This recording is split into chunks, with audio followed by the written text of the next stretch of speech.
Ótimo, vamos trazê-la aqui para a conversa, para a gente falar sobre a Magnitsky. Priscila Yazbek, que está acompanhando a movimentação da Assembleia Geral da ONU, que começa nesta semana. Mas, Yazbek, a notícia que chega tem prioridade. Magnitsky para mais um nome aqui do Brasil, hein?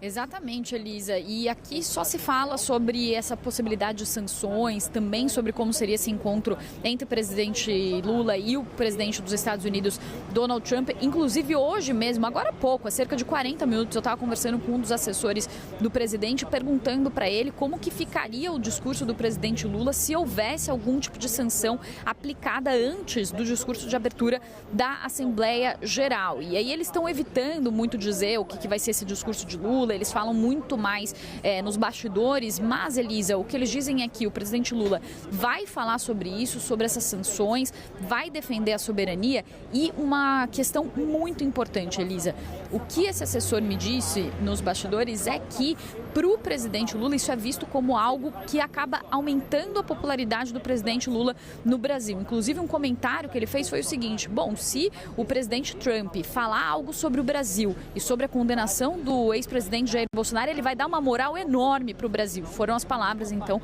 desse assessor que conversou com a gente aqui. Eu estava junto com um outro jornalista também, estava apurando um pouco do que pode acontecer. Portanto, a percepção dentro da comunicação do presidente Lula é justamente que esse é um assunto que acaba também movendo a base do presidente Lula, porque justamente traz ali uma reação do presidente Lula de defesa à soberania nacional. O que se tinha de retrospecto sobre o que poderia vir de sanção. Então, a gente teve o tarifaço de 50%, depois as sanções políticas impostas via Lei Magnitsky contra Alexandre de Moraes, também a revogação de vistos, e havia uma perspectiva, isso até a apuração do nosso Lorival Santana, de que um próximo passo poderia ser, por exemplo, uma sanção ou uma multa aplicada ao Banco do Brasil, que concedeu um cartão de bandeira Elo para o juiz Alexandre de Moraes. Mas houve um embate entre o setor mais técnico do Departamento de Tesouro americano, de Scott Bessent, que estava com uma visão de que, se isso acontecesse, isso poderia afetar inclusive a credibilidade da confiança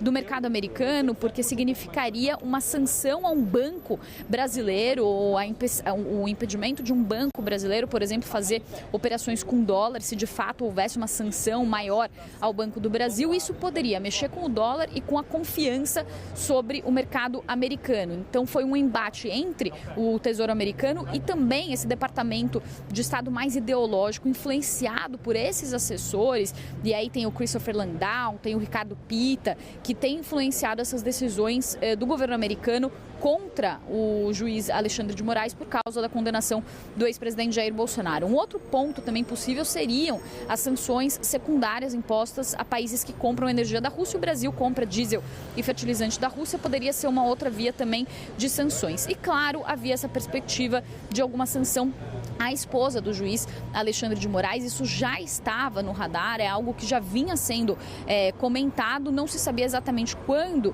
isso poderia acontecer, e aí agora isso acontece um dia antes da Assembleia Geral, quando Lula e Trump podem estar juntos no mesmo lugar pela segunda vez. A primeira, você muito bem lembrou, Elisa, foi no funeral do Papa Francisco. Agora eles vão estar juntos pela primeira vez numa cúpula. Eles quase se encontraram no G7 no Canadá, eu estava lá, e só que o presidente Donald Trump se retirou antes da reunião, e agora há essa expectativa enorme para como que pode ser esse encontro, ainda mais depois dessa nova sanção que foi imposta. Também há uma perspectiva, Elisa, de moderação no discurso do presidente Lula, de acordo com as atitudes do presidente Donald Trump. Então, o que vários diplomatas me disseram é que o presidente Lula vai falar sobre soberania nacional, sobre a rejeição às medidas coercitivas unilaterais, que é um termo que eles usam para falar contra essas medidas, essas sanções que são aplicadas pelos Estados Unidos. Mas agora, com essa nova sanção, pode haver um tom um pouco mais contundente nesse discurso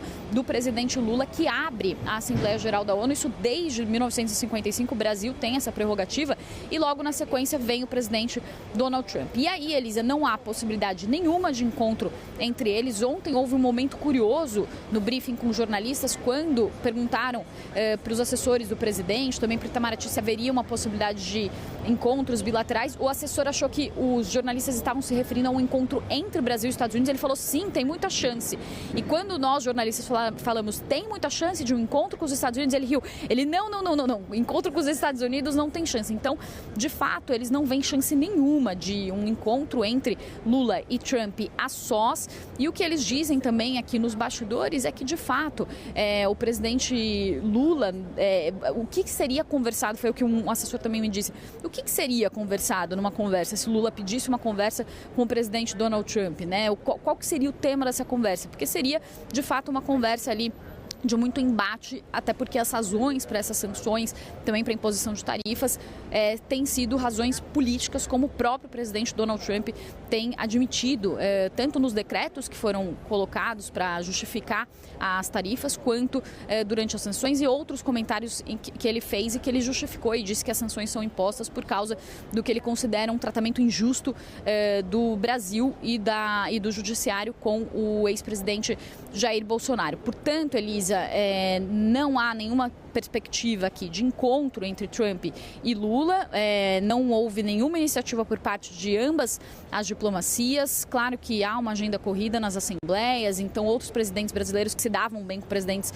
americanos também às vezes não se encontravam durante a assembleia para uma reunião bilateral, mas aqui não há a menor chance, ainda mais agora, a ver como que vai ficar a moderação do discurso do presidente Lula, que vem antes do presidente Donald Trump, e uma dúvida que fica também é se o presidente Donald Trump vai falar especificamente do Brasil durante o seu discurso. E aí também assessores aqui falam que se Donald Trump de fato falar do presidente Lula e falar alguma coisa assim, isso vai elevar a moral do Brasil, né, no sentido de trazer uma atenção ali para o Brasil nesse palco global que é a Assembleia Geral da ONU, Elisa.